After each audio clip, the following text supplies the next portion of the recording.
அன்பு வணக்கங்க. நான் நீண்ட நாட்களுக்கு பிறகு ஒரு படம் இயக்கி நடிச்சிருக்கேன். அந்த படத்து பேர் வந்து கவுண்டம்பாளையம். ஸோ இந்த படம் வந்து முழுக்க முழுக்க கோவை பகுதியிலே எடுக்கப்பட்டது.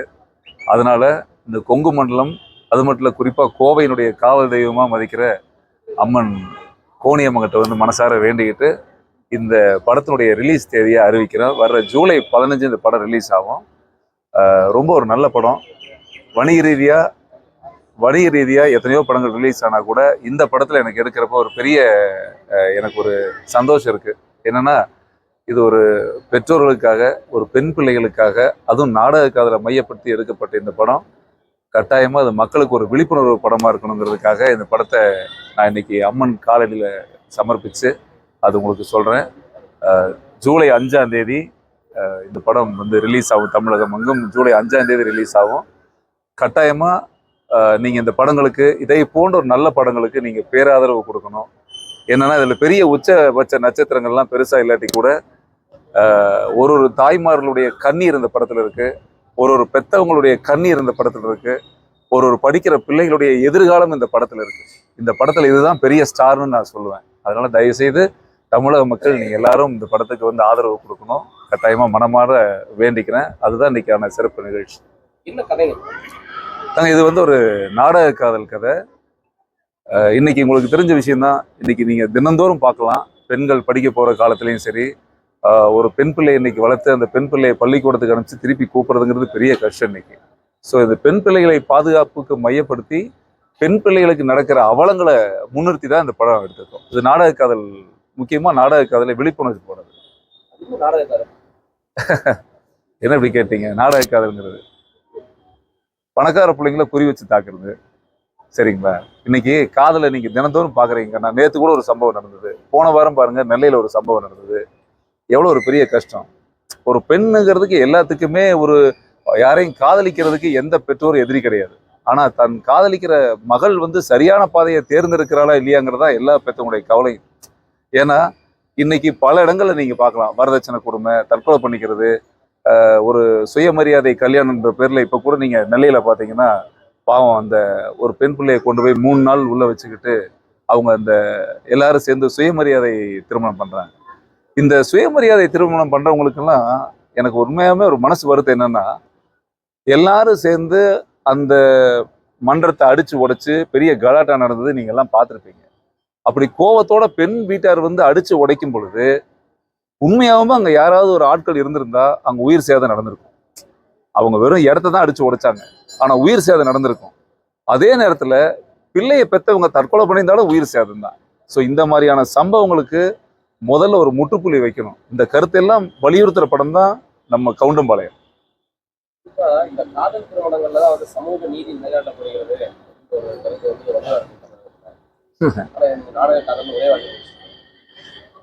ஏங்க, இந்த சமூக நீதி பத்தி தயவு செய்து யாராவது பேசினா அந்த கடுங்கோம் வரும். என்ன சமூக நீதி?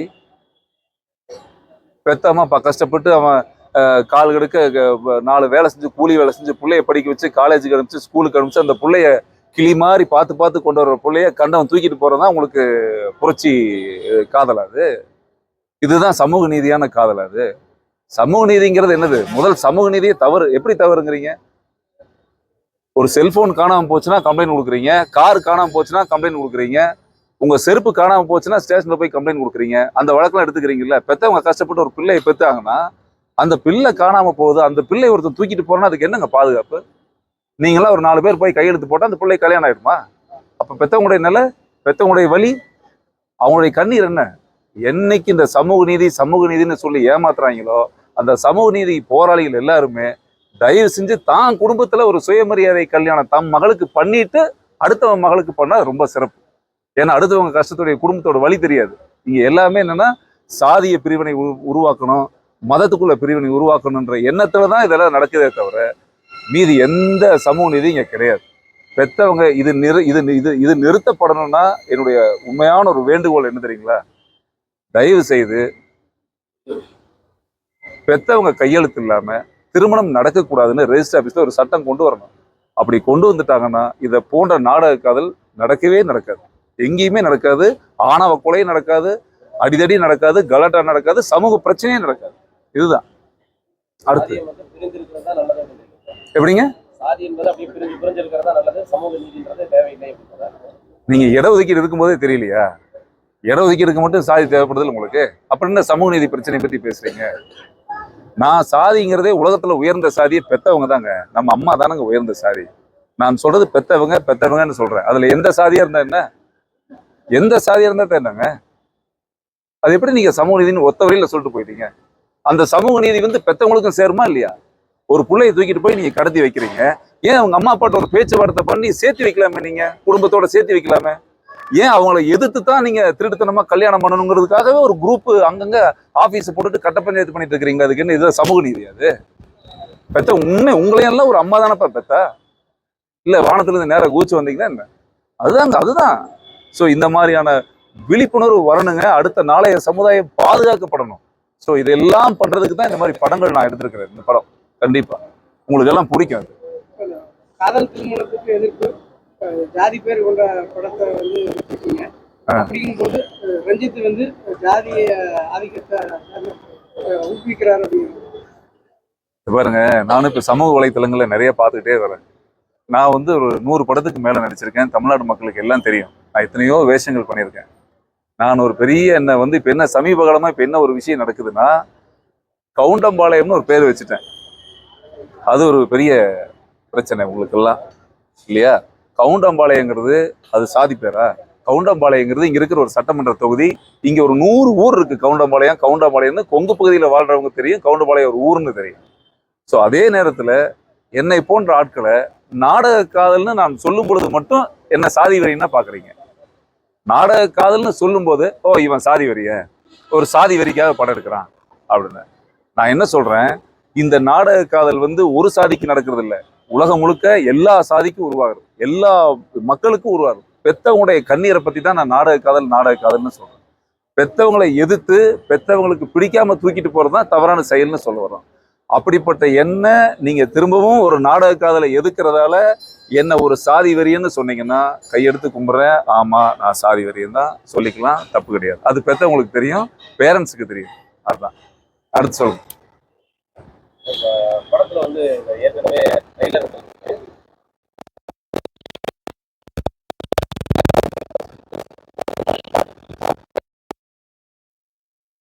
நான் மாட்டுக்கு இருக்குன்னு வளர்ந்தவன்டா இதெல்லாம் ட்ரெய்லர்ல இருந்தது இல்லையா? ஆமா, உங்களுடைய கருத்துக்கும் அதுக்கும் பார்க்கும்போது நீ பாருங்க, முதல்ல ஒண்ணு தெரிஞ்சுக்கங்க. நம்ம மாடுங்கிறது என்ன? நம்ம வயக்காட்டுல எங்க அப்பாவோ தாத்தாவோ இல்ல ஊர் பக்கத்துலயோ விவசாயிகள் ஏர் உழுகும் போது காளைகள் கூட ஏர் கலப்பையா கால் கெடுக்க காளைகளும் சேர்ந்து உழைச்சதுனால நம்ம காளைய நம்ம அப்பான்னு நினைக்கிறோம். அதே போல குழந்தைகளுக்கும் சரி இதுக்கும் சரி, பால் கொடுக்கறதுனால பசு மாட்டை நாம ஒரு மாற்று தாயாக அம்மான்னு நினைக்கிறோம். அதனால நம்ம எல்லாரும் கையெடுத்து வணங்குறோம் இல்லையா? அதுக்காக தான் தமிழக அரசு தமிழர் பண்பாடுன்னு கருதி உழவர் திருநாள்னு வச்சிருக்காங்களா இல்லையா? மாட்டு பொங்கல்னு வச்சிருக்காங்களா இல்லையா? வருஷத்துக்கு ஒரு முறை மாட்டு பொங்கலுக்காக விடுமுறை இருக்கா இல்லையா? உழவர் திருநாள் இருக்கா இல்லையா? அப்ப தமிழக அரசே கொண்டாடுது. எதனால? இது தமிழர் பண்பாடுங்கிறதுனால இல்லைங்களா? எங்கேயாவது பன்னி பொங்கல் இருக்குதா? எங்கேயாவது நாய் பொங்கல் இருக்குதா? எங்கேயாவது நரி பொங்கல் கொண்டாடுறாங்களா? எங்கேயாவது காக்கா பொங்கல் வைக்கிறாங்களா? மாட்டு பொங்கல் தானே வைக்கிறான். அதுக்கு தான் அரசாங்கம் விடுமுறை விடுது. அப்ப அதை நாம வணங்குறோம். ஒருத்தன் சடலமா பாக்குறான், வணங்குறான். ஒருத்தன் அதை சடலமா பாக்குறான். அவனுக்கு உள்ள கருத்து வேற்றுமை தான் இந்த படத்துல வச்சிருக்கிற ஒரு கேரக்டர் டெஃபினேஷன். அதுக்காக நீங்க மாட்டுக்கறி வச்சிருக்கிறீங்கன்னா திங்கிறவனுக்கே கோவம் வரல. உங்களுக்கு என்ன பிரச்சனை இப்ப அதுல? அதுலேயே குறிப்பா ஒரு கட்சியினுடைய தலைவரை வந்து விமர்சிக்கிற மாதிரி ஒரு வசனம் வச்சிருக்கு. அதை உங்க ட்ரெய்லர்ல மென்ஷன் பண்ணி கொடுத்துருக்கிறது. இதெல்லாம் வந்து இங்க ஒட்டுமொத்தமா இந்த சமூக நீதி இந்த கட்சியினருக்கெல்லாம் எதிராக செயல்படுறது, ஒரு ஆதிக்கத்தாரியினருக்கு ஆதரவா செயல்படுறது. இப்ப நான் திரும்ப சொல்றேன், நீங்க கேக்குறீங்க ஒரு கட்சியினுடைய தலைவரை பாதிக்குது, ஒரு கட்சியை பாதிக்குதுன்னு சொல்றீங்க. நான் திரும்ப சொல்றேன், அப்ப அந்த கட்சியினுடைய தலைவர் கட்ட பஞ்சாயத்து பண்றாரா? அப்ப அந்த கட்சியினுடைய தலைவர் பிள்ளைகளை தூக்கிட்டு வரதான் வேலையை வச்சிருக்கிறாரா? அப்ப அந்த கட்ட பஞ்சாயத்து பண்றது, பிள்ளைகளை தூக்கிட்டு வர்றது, வசதியான பெண்களை டார்கெட் பண்ணி தூக்குறது, இதுக்கு பேர் தான் இன ஒழிப்பு. அதுக்கு போர்வையாக ஒரு கட்சி நடத்துறாங்களா? அப்படியா? சொல்லுங்க, எனக்கே தெரியல. சமூக நீதிங்கிறது என்னது? அடுத்த குடும்பத்தை கெடுக்கிறது சமூக நீதியா? அன்பு தானுங்க சமூக நீதி. எப்படி இணைந்து வாழுவீங்க? ஒரு குடும்பத்தை அழிக்கிறதுல யாரும் இணைந்து வாழவே முடியாது. இப்போ நான் இந்த படத்துல இந்த கருத்துக்கள்லாம் சொல்லும்போது சடார் உங்களுக்கு ஒரு கேள்வி வருது இல்ல, நீங்க ஒரு தலைவரை சொல்றீங்களா, ஒரு கட்சியை சொல்றீங்களா, ஒரு கேள்வி வருது இல்ல உங்களுக்கு. அப்படியெல்லாம் தயவு செய்து கேள்வியே கேட்காதீங்க. நீங்க பெற்றவங்களை பத்தி மட்டும் யோசிங்க. அப்படி யாருக்காவது அந்த கோபம் வந்ததுன்னா அவன் அந்த தப்பை செய்யறான்னு அர்த்தம். நீங்க கேட்குற மாதிரி அந்த கட்சி தலைவருக்கோ இல்ல இந்த கட்சிக்கோ நான் எடுக்கிற படத்தை பார்த்து, இந்த நாடக காதல் படத்தை பார்த்து என்னை யாருக்காவது பிடிக்கல அப்படின்னா, பிடிக்காதவங்க எல்லாம் நீங்க அந்த தவறை செய்யறீங்கன்னு அர்த்தம். ஆனா பெத்தவங்களுக்கு கட்டாயமா அந்த படம் பிடிக்கிறது என்னுடைய வாதம். பெரியவர்கள் ஏதாவது அரசியல் கட்சி ஆரம்பிச்சு இல்ல சார், அப்படி எல்லாம் ஆரம்பிச்சா நல்லா இருக்கும்னா தெரியலீங்க, எனக்கு தெரியல. தெரியல சாமி, நான் அப்படியெல்லாம் ஒன்றும் யோசிக்கல. பட் அரசியல் இல்லாத வாழ்க்கை இல்லை. நான் அடிக்கடி சொல்றதுதான், நல்லவங்க எல்லாம் அரசியலுக்கு வர ஆசைப்படலைன்னா பூரா திருடணும். சாராய விற்கிறவன் பாருங்க, கள்ளச்சாராயம் வித்த மாதிரி பூரா திருடணும், உள்ள சேர பிடிச்சி உட்காந்துருவான். நல்லவங்க எல்லாம் தயவு செய்து அரசியலுக்கு வாங்க, எல்லாரும் வரணும்னு வேண்டுறவன். நான் ஒரு சிறந்த வாக்காளன், நல்ல அரசியல் வரணும்னு எதிர்காலத்துல நோக்கிற ஆள் நான். அதனால எதிர்காலத்தை பத்தி எனக்கு இப்ப சொல்ல தெரியல. பாப்பா எல்லாம் இறைவனுடைய ஆணை சார். உங்களோட கருத்துப்படி படத்துல இருக்கிற சொன்னீங்க இல்லையா, எல்லாமே திருடுங்க, அப்ப இருக்கிற சட்டமன்ற உறுப்பு எல்லாமே திருடுங்க. ஏங்க, நான் ஒண்ணு கேட்கிறேன் உங்களை, இது வரைக்கும் ஆட்சி அடைஞ்சீங்க, 50 ஆண்டு கால ஆட்சியை நீங்க பார்த்துருப்பீங்க. தமிழ்நாட்டுல 10 லட்சம் கோடிக்கு மேல கடன்ல போயிடுச்சு. அப்ப சிறந்த ஆட்சி நடக்குதுன்னு நீங்க நினைக்கிறீங்களா? இங்க இருக்கிற ஒரு எம்எல்ஏக்கும் ஒரு எம்பிக்கும் பழைய பிளாஷ்பேக் எடுங்க. நீங்க கஷ்டப்பட்டு வேலைக்கு போறீங்க, மாசம் 20,000 50,000 சம்பளம் வாங்குறீங்க. உங்க வருமானம் கம்மி. உங்களால ஒரு டியூ கட்டி சொந்த வீடு கூட வாங்க முடியாது. ஒரு பைக்கு டியூ கட்டுறது கூட கஷ்டம். மாசம் 1ஆம் தேதி பக்குன்னு இருக்கு. எனக்கு கார் டியூ கட்டுறதும் கஷ்டமா இருக்கு. எல்லாரும் அப்படிதானே வாழ்க்கையில கஷ்டப்பட்டு தானே வாழ்றோம். ஆனா ஒரு எம்எல்ஏ ஒரு எம்பி பாருங்க, ஒரு தொகுதிக்கு 60 கோடி எம்எல்ஏக்கு செலவு பண்ணுதுன்னா அந்த பணம் எங்க இருந்துங்க வருது? ஒரு எம்பி ஒரு தொகுதிக்கு 100 கோடி செலவு பண்ணா தான் ஜெயிப்பானா, அந்த பணம் எங்க இருந்து வருது? ஏன் அவன் செலவு பண்றான்? எதுக்கு செலவு பண்றான்? ஓட்டுக்கு 10,000 எதுக்கு கொடுக்குறான்?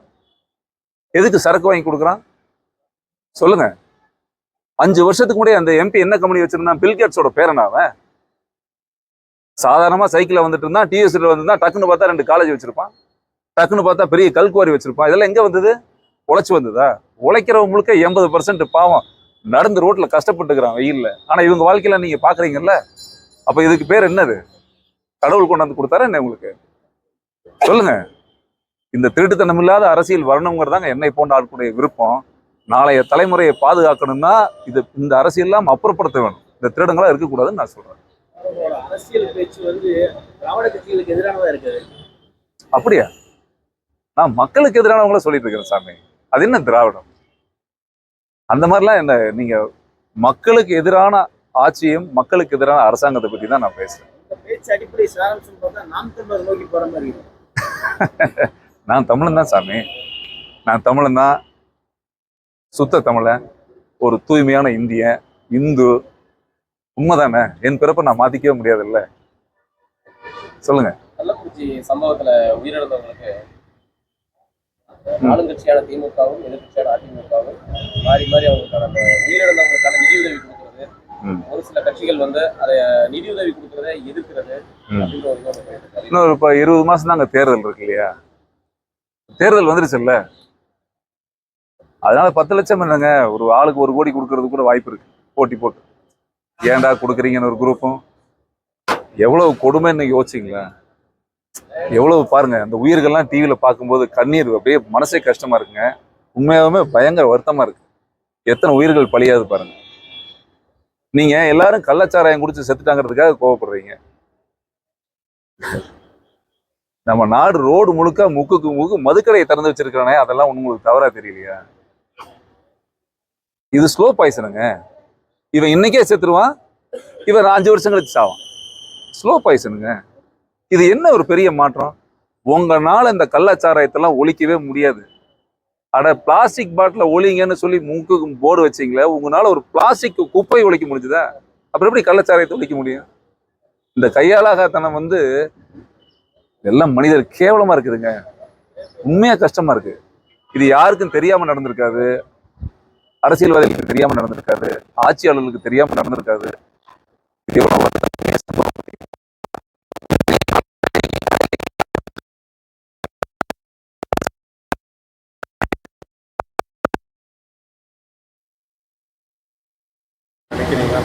எப்படி சாமி? எப்படி சாமி? சினிமால ஒரு கருத்தை வந்து நீங்க எடுத்து சொல்லிடுறீங்க. அது குறைந்த பட்ஜெட்டா இருக்கலாம், பெரிய பட்ஜெட்டா இருக்கலாம். ஆட்சி முறைங்கிறது சமூகத்துல வந்து ஒரு மாற்றத்தை உடனே நீங்க கொண்டு வரலாம் நம்புறீங்களா? அதுக்கான சாத்தியக்கூறு இருக்கா? நீங்க நினைச்சா முடியுங்க. இது என்ன சிகரெட் குடிக்கிறவங்க அட்வைஸ் பண்ணுவாங்க தெரியுமில்ல, கொஞ்சம் கொஞ்சமா விட்டுருவேன். லைட்டை விட்டீங்கன்னா பிரச்சனை ஆயிடும். கொஞ்சம் கொஞ்சமா ட்ரிங்க் கொஞ்சம் கொஞ்சமா குறைச்சிக்குவேன். விடுனா விட்டுரு, விடுனா விடு. என்ன சாமி இது இருக்கு? அதுக்குத்தானே தங்கம் ஓட்டு. என்னுடைய இயலாமையை காப்பாத்துறதுக்கு தானே ஆபத் பாண்டவர்கள். என்னுடைய கதாநாயகர்களே ஆட்சியாளர்கள் தானே. என்னை காப்பாத்துற அப்பா அம்மாவும் அவங்க தானேம்மா. அந்த வேலையை செய்வதற்கு தான் அவங்க. நீங்க அதை முடியலன்னா இறங்கி வீட்டுக்கு போயிடலாமே. அது எப்படி? அதை செய்யணுமே, அதை மாத்தி தானே ஆகணும். நீங்க ஒரு ஹோட்டலுக்கு போய் 2 இட்லி கொடுங்க தானே கேட்குறீங்க, ஒரு 1/4 பாட்டில் விஷம் கொடுன்னா கேட்குறீங்க. உங்களுக்கு தெரியாதா விஷம் எது இட்லி எதுன்னு தெரியாதா? அதனால ஆட்சியாளர்களுக்கும் தெரியும் சாமி. ரோடு போட்டா கொல்ல, பள்ளிக்கூடம் கட்டினா கொல்ல, தண்ணியில கொல்ல, சாராயத்துல கொல்ல, சிகரெட்ல கொல்ல, முடிஞ்ச வரைக்கும் எப்படி சம்பாதிக்கும் தான் சாமி நடக்குது.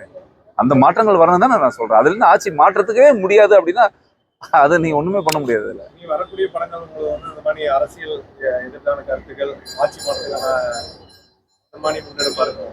இல்லை கண்டிப்பாங்க. நம்ம ஒரு படம் எடுக்கிறோம், நம்ம பொழுதுபோக்குறதுக்கு சினிமா வர்றதுங்கிறது ஒரு கான்செப்ட் இருக்கு. இருந்தாலும் நம்மளால முடிந்த வரைக்கும் ஏதாவது ஒரு கருத்துக்களை, ஏதாவது ஒரு ரூபத்துல ஒரு நல்ல விஷயங்களை மக்கள் மனசுக்கு கொண்டு போய் சேர்க்கறது நம்முடைய கடமை இல்லையா? அது கட்டாயமா அதை செய்யணும்னு நான் விரும்புறேன் சாமி. அது என் மனசுக்கு அதான் நினைக்கிறேன் நான். நெருக்கடி வந்து எப்படி வந்து முன்னணி நடிகர்கள் எல்லாம் பல பேர் வந்து அவங்க படத்துக்கு இடையூறா பண்ணியிருக்காங்க. இப்ப நீங்க இந்த மாதிரி பேசும்போது ஒரு நெருக்கடி வந்தா ஏங்க இப்ப நான் எடுக்கிற இந்த கவுண்டம்பாளையம் படத்துக்கும் இந்த ஜூலை 5ஆம் தேதி வர்ற இந்த கவுண்டம்பாளையம் படத்துக்கும் பல நெருக்கடி, பல தடைகள் இருக்குதானே செய்யும். இருக்குதானே சாமி செய்யும். என்ன பண்ணிடுவான்? இது பாருங்க, ஒரு முறை வாழ்க்கை சாமி. தப்பு செய்யறவனுக்கு, கெட்டது பண்றவனுக்கே இவ்வளவு தில்லு தைரியம் இருந்தா, நல்லதா நினைக்கிற எனக்கு அதை விட கொஞ்சம் அதிகமாக தான் இருக்கும். ஸோ அது நமக்கு எதுக்கு பயந்துக்கணும்? நம்ம நேர்மை தான் நம்மளுடைய ஆயுதம். மக்களை நம்பி போறோம், நல்லது செய்வோம், நல்லதே நடக்குன்னு நம்புறேன். நான் எதுக்கும் பயப்பட மாட்டேன் சார். தமிழகத்தில் இருக்கிற எல்லா கட்சியும் ஊழல் கட்சி, எல்லா கட்சியும் தான் நல்ல கட்சி. அமையணுங்க, ஒரு கட்சி அமையும். கண்டிப்பா எதிர்காலத்துல பெரிய மாற்றங்கள் வரும் சாமி. அப்படியெல்லாம் பேர் வைக்கல சாமி. நாளைக்கு நீங்க கூட ஒரு கட்சி ஆரம்பிச்சு உங்களுக்கு ஒரு கோவம் வரும் இல்லையா? என்னடா இந்த சமுதாயம் இப்படி இருக்குன்னு கட்டாயமா ஒரு கோவம் வரும்ல உங்களுக்கு. உங்களை மாதிரி ஒரு நடிகர் வந்து இப்ப ஒரு கட்சி ஆரம்பிக்கிறாரு. சரிங்க, உங்களை மாதிரி அவருக்கு கோவம் வருதுன்னு நினைக்கிறீங்களா? இல்ல எப்படி விஜய்ங்கிற மாதிரி அவர் ஒரு கட்சி ஆரம்பிக்கிறாரு? தெரியல சாமி. எல்லாரும் நல்லது செய்யறது தான் வராங்க, நல்லது செய்யறது தான் சொல்றாங்க. ஆனா இது வரைக்கும் நடந்த பாடு இல்லை. அப்படி யாராவது நல்லது செய்ய வந்தாலும் விடவும் மாட்டாங்க. விட்டுருவாங்களா சார்? இது வந்து ஒரு வருஷத்துக்கு பெரிய மாஃபியா சார். ஒரு வருஷத்துக்கு நிறைய லட்சம் கோடிகள் எடுக்கக்கூடிய மிக அற்புதமான இடம். உங்களுடைய மக்களுடைய வரிப்பணம், கஷ்டப்பட்டு எல்லாம் நீங்க கட்ட உங்க வரிப்பணத்தை நான் உட்காந்து அழகா அப்படியே அல்வா கேக் மாதிரி எடுத்து சாப்பிட்ற ஒரு தொழில் இது. இன்னைக்கு அது தொழிலா பாக்குறாங்க. இது ஒரு சேவையா இல்லை, மக்களுக்கான பிளாட்ஃபார்மா இல்லை. இது அவங்களை பொறுத்த வரைக்கும் பிஸ்னஸ். ஆகவே இந்த வியாபாரத்துக்கு காம்படிஷன் அதிகமா இருக்கும். நிறைய கடைகள் உற்பத்தி ஆயிருச்சு. இன்னும் அரசியல் கடைகள் நிறைய வந்துகிட்டே தான் இருக்கும் சார். இந்த படம் ஒரு 200 திரையரங்குல திரையிடலாம். தமிழகத்துல பூரண மதுவிலக்கு கொண்டு வரணும், அதே நேரத்துல மதுவிலக்கு கொண்டு வரணும், அதே நேரத்துல கள்ளுக்கடைகளையும் திறக்க வேண்டும்னு சொல்லி அந்த கருத்தை வர ஏங்க. ஆண்டாண்டு காலமாக நீங்க இது வரைக்கும் வந்த ஆட்சியாளர்கள் எல்லாருமே எந்த லேடிஸ்க்காவது தான் கணவன் குடிச்சிட்டு வந்து படுத்தா பிடிக்குமா? எந்த பெண்களுக்காவது தன் மகன் குடிச்சிட்டு ரோட்ல கிடந்தாவோ, லிவர் போயிட்டாவோ, கிட்னி, இன்னைக்கு ஹாஸ்பிட்டல்ல பாருங்க எத்தனை பேஷண்ட் மதுவால எவ்வளவு சுகர் பாடியில, எவ்வளவு கஸ்டமர், அதெல்லாம் யாருக்காவது பிடிக்குமா சொல்லுங்க?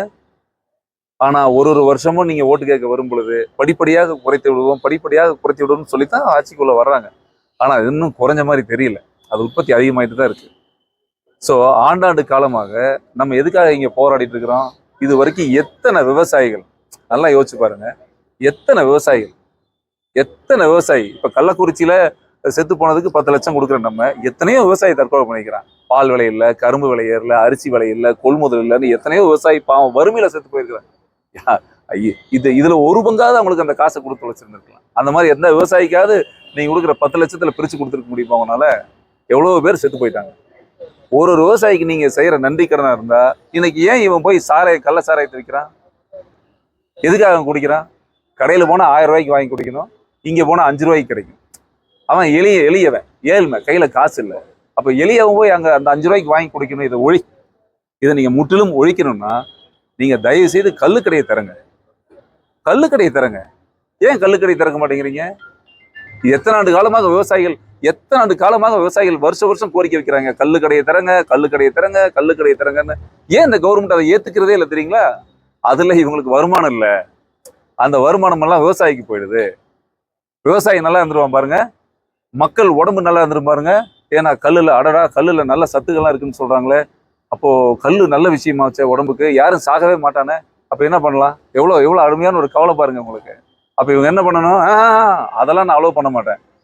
நீ பிச்சைக்காரனாவே இரு, விவசாயி பிச்சைக்காரனாவே நடுத்தருவில் செத்துப்போ, நமக்கு தேவை குடிக்கணும். ஏன்னா இவங்களுக்கு மதுவை வைத்துத்தான் வியாபாரம். தமிழ்நாட்டினுடைய வளர்ச்சி கேவலமா இருக்குது. நம்ம எல்லாம் எல்லாரும் இந்த குடிக்கிற சரக்குல வர்ற வருமானத்தை வச்சுதான் நம்ம தமிழ்நாடு ரன் ஆயிட்டு இருக்குது. இதுதான் தொழில் வளர்ச்சி நம்ம தமிழ்நாட்டில் இருக்கிறதுனால இவங்க ஒத்துக்க மாட்டாங்க. ஆனால் தயவு செய்து சொல்றேன், மக்களே, தயவு செய்து இந்த மாதிரியான மதுக்கடைகள் வருஷம் சொல்லிட்டே இருக்கிறாங்க, நீங்களும் வாக்களிக்கிறீங்க. ஆனா சிந்திச்சு செயல்படுங்க. இதுதான். பூரண மதுவிலக்கு வேணும் அப்படிங்கும்போது கல்லும் வந்து போதை தானே? சரி, நல்லது இருந்தாலும் கல்லும் போதை தானே? அது குடிச்சா வந்து பெண்கள் ஏத்துக்குவாங்க. ஏன் இதே கேள்வி நீங்க டாஸ்மார்க்ல கேட்கல? இல்ல, பூரண மதுவிலக்கு வேணும். ஏங்க கல்லு நீங்க ஏத்துக்குவாங்க. ஏன் ஏத்துக்க மாட்டாங்க? இப்ப கல்லுல என்ன பிரச்சனை இருக்கு உங்களுக்கு? அந்த காலத்துல கல்லு குடிக்கலையா? இப்ப கல் என்ன விஷமா? ஏன் நிறுத்தி வச்சீங்க? அது உங்களுக்கு வருமானம் இல்ல. அதுல உங்களுக்கு ஒரு 100 ரூபாய் கிடைச்சிருந்தா நீங்க உடனே போட்டிருப்பீங்களா? கல்லு கடையை சம்பாதிக்க முடியாது உங்களால, அவ்வளவுதானே. கல்லு குடிச்சா பெண்கள் ஏத்துக்குவாங்க. கல்லு குடிச்சா ஏங்க, அப்ப நீங்க இப்ப டாஸ்மார்க் ஒத்துக்கிறீங்க? டாஸ்மார்க் ஒத்துக்கிறீங்களா? சரி, ஆமாங்க, விவசாயம் இருப்பாங்கல்ல, இது கோரிக்கையா இல்லையா? சொல்லுங்க, கோரிக்கை தானே.